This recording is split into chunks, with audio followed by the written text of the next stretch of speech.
இன்றே டவுன்லோட் செய்து உங்கள் ஃபேவரட் ஷோக்களை என்ஜாய் பண்ணுங்க. ஆமா, ஓகே, நான் கூப்பிடுறேன்.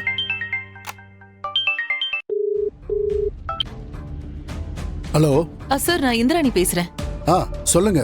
ஒண்ணும் இல்ல சார், ஒரு சின்ன ஹெல்ப் வேணும். எதுவா இருந்தாலும் கொஞ்சம் சீக்கிரமா சொல்லுங்க. ஏன்னா நான் எமர்ஜென்சியா செக்ரட்டரி ஆபீஸ் கிளம்பிட்டு இருக்கேன். சார், கொஞ்ச நேரத்துக்கு முன்னாடி ஒரு ஸ்மக்லிங் கேஸ்ல உங்க டிபார்ட்மெண்ட் ஆளுங்க சில பேரை அரெஸ்ட் பண்ணி கூட்டிட்டு போயிருக்காங்க சார். சரி, அது எங்க டியூட்டி தானே சார். அதுல என் தம்பி கபிலனும் இருக்கான். ஆனா அவன் எந்த தப்பும் பண்ணல சார். அது எப்படி நீங்க அவ்வளவு உறுதியா சொல்றீங்க? அந்த கடத்தல் கும்பலோட சேர்த்து தானே உங்க தம்பியும் கூட்டு போயிருக்காங்க. அப்போ அவங்களுக்கும் உங்க தம்பிக்கும் என்ன சம்பந்தம்னு தெரியணும்ல. என் தம்பி அவங்க கூட கம்பேர் பண்ணி பேசாதீங்க சார். அங்க வேற ஏதோ ஒண்ணு நடந்திருக்கு சார். என்னால அது உறுதியா சொல்ல முடியும். என் தம்பி எந்த தப்பும் பண்ணிருக்க மாட்டான் சார். உங்க ஆளுங்க தான் சார் அவனை தப்பா பிடிச்சு கூட்டிட்டு போயிருக்காங்க. இங்க பாருங்க இந்திராணி, எங்க டிபார்ட்மெண்ட் ஆளுங்களை பத்தி தப்பா பேசுற உரிமை உங்களுக்கு இல்ல. உங்க தம்பியை இன்வெஸ்டிகேஷனுக்காக கூட்டு போயிருக்காங்க அப்படி நீங்க சொல்லலாமே. உங்க தம்பி மேல எந்த தப்பும் இல்லைன்னா அவரே வந்துட போறாரு. ஆனா அது வரைக்கும் இந்த விஷயத்துல தலையிடாம இருக்கிறது நல்லதுன்னு எனக்கு தோணுது. சார், நான் உங்ககிட்ட கடைசியா கேக்குறேன் சார், உங்களால எனக்கு ஹெல்ப் பண்ண முடியுமா முடியாதா சார்? இந்த விஷயத்துல என்னால எதுவும் பண்ண முடியாது. ஏன்னா இது smuggling case. Hello sir. Sir, என்ன சார், என் தம்பி எந்த தப்பும் பண்ணலன்னு சொல்றான். இவனை நான் கூட்டிட்டு போலாமா இல்ல முடியாதா? முடியாது மேடம். எங்க அதிகாரி வந்து விசாரிக்கிற வரைக்கும் நாங்க யாரையும் இங்க இருந்து அனுப்ப முடியாது மேடம். உங்க ஐஜி போன் பண்ணி விட சொன்னா? மேடம், ஐஜி அப்படிலாம் சொல்றதுக்கு சான்ஸே இல்லை மேடம். சொல்ல போனா அவர்தான் இந்த கேஸ்ல ரொம்ப இன்வால்வ்மெண்டா இருக்காரு. அதனால எதுவா இருந்தாலும் விசாரணை முடியற வரைக்கும் எங்களால எதுவும் பண்ண முடியாது மேடம்.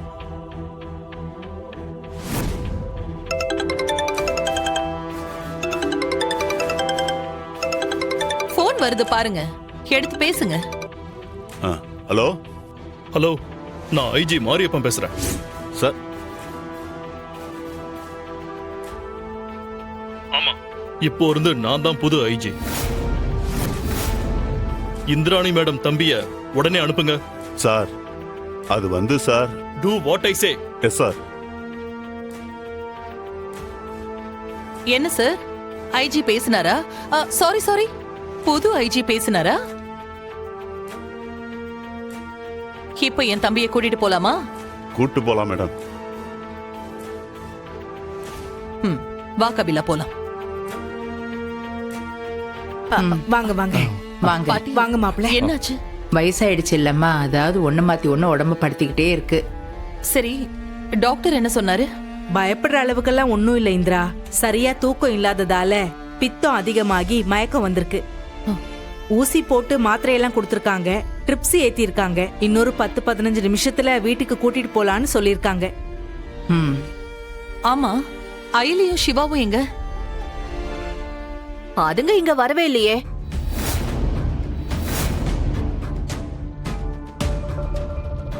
என்னது, இங்க வரேன்னு சொல்லிட்டு தானே வந்தாங்க. அப்புறம் எங்க போயிருப்பாங்க? மாப்பிள்ள, ஏதாவது பிரச்சனையா? பிரச்சனையெல்லாம் ஒண்ணும் இல்லை மாமா. இங்க வரேன்னு சொல்லிட்டு தானே வந்தாங்க, காணுமே, அதான் கேட்டேன்.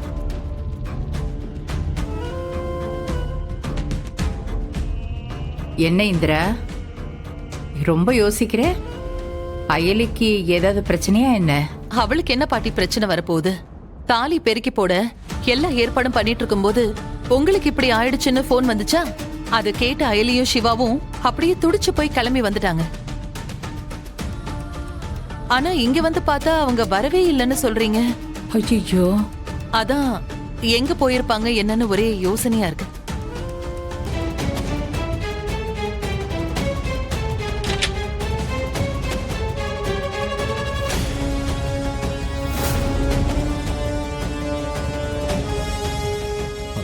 ஐலி, இதோ வந்துட்டாங்கல்ல இளவரசியும் இளவரசனும். பாட்டி, என்னாச்சு பாட்டி? நேத்து பேசும்போது கூட நல்லதானே பேசிட்டு இருந்த. என்னாச்சு உடம்புக்கு? நீ புலம்புற அளவுக்கெல்லாம் ஒண்ணும் இங்க நடக்கல. முதல்ல நீயும் இவனும் இவ்வளவு நேரமா எங்க போயிட்டு வரீங்க? அத முதல்ல சொல்லு. உன்னை தாண்டி கேக்குறோம். வீட்ல இருந்து கிளம்பி ரொம்ப நேரம் ஆச்சுன்னு இந்திராணி சொல்றாங்க. ஆனா அவங்களுக்கு பின்னாடி தான் 2 பேரும் வரீங்க. எங்க போயிட்டு வரீங்க? வர வழியில எங்க டயர் பஞ்சர் ஆயிடுச்சு, அதான் வர கொஞ்சம் லேட் ஆயிடுச்சு.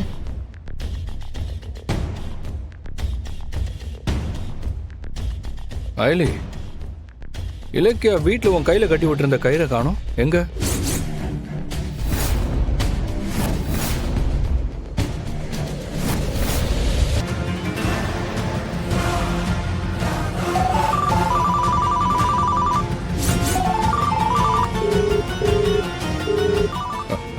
ஹலோ, வக்கீல் சார் சொல்லுங்க. டேய், பக்கத்துல ஆளு தான் தள்ளி வந்து பேசு. இந்த கள்ளக்காதல் ஜோடி மாதிரி கோடு வேர்ட்லாம் யூஸ் பண்ண அவனை சாவச்சிரும் உன்னை. சார் இங்க சிக்னல் இல்லைன்னு நினைக்கிறேன், நான் வெளியே வந்து பேசுறேன். அக்கா ஒரு நிமிஷம்க்கா.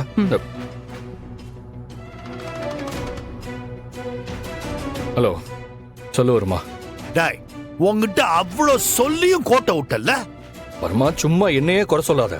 நீ ட்ரக்ஸ் மாத்துறது போலீஸ்க்கு தெரியறதுக்கு சான்ஸ் இருக்குன்னு சொன்னல, அப்புறம் எதுக்கு இப்படி ரிஸ்க் எடுக்கணும்? என்னடா சவுண்ட் எல்லாம் ஜாஸ்தி ஆகுது?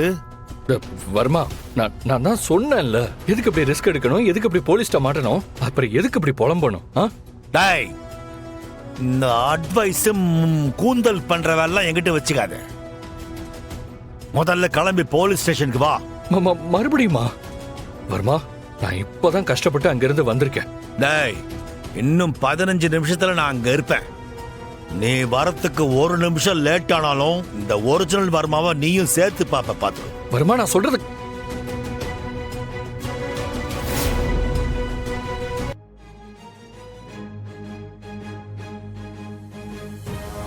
என்னம்மா, சிதம்பர ரகசியத்தை பேசி முடிச்சாச்சா? இப்பவாவது போலாமா? ஆமா, கபிலன் எங்க காணோம்? அது அவன் ஒரு சின்ன வேலையா வெளியில போயிருக்கான். நாம வீட்டுக்கு போறதுக்குள்ள அவன் வந்துருவான். கண்டிப்பா கபிலன் வருமாவை பார்க்க தான் போயிருப்பான், இல்ல போலீஸ் ஸ்டேஷன்ல இருக்கிற ட்ரக்ஸ் எடுக்க போயிருப்பான். இதை எப்படியாவது தடுத்தாகணும். என்ன இல்ல நின்னுட்டு இருக்க, வாங்க போலாம். பாட்டி, அன்னி கார்ல எத்தனை பேர் போக முடியும்? நீங்களும் அவங்க கார்ல போயிடுங்க, நானும் சிவாவும் பைக்ல வந்துருவோம். ஏண்டி, இன்னுமா புருஷனை பேர் சொல்லி கூப்பிட்டு இருக்க? ஒழுங்க மரியாதையா வாங்க போங்கன்னு பேசு. இப்போ இது ரொம்ப முக்கியம். சரி பாட்டி, இனிமே அப்படி கூப்பிட மாட்டேன். நீங்க கிளம்புங்க, நல்ல நேரம் முடியறதுக்குள்ள ஃபங்க்ஷன் ஆரம்பிக்கணும் நீ தானே சொன்ன. சிவா, வா. போறோம் பாட்டி.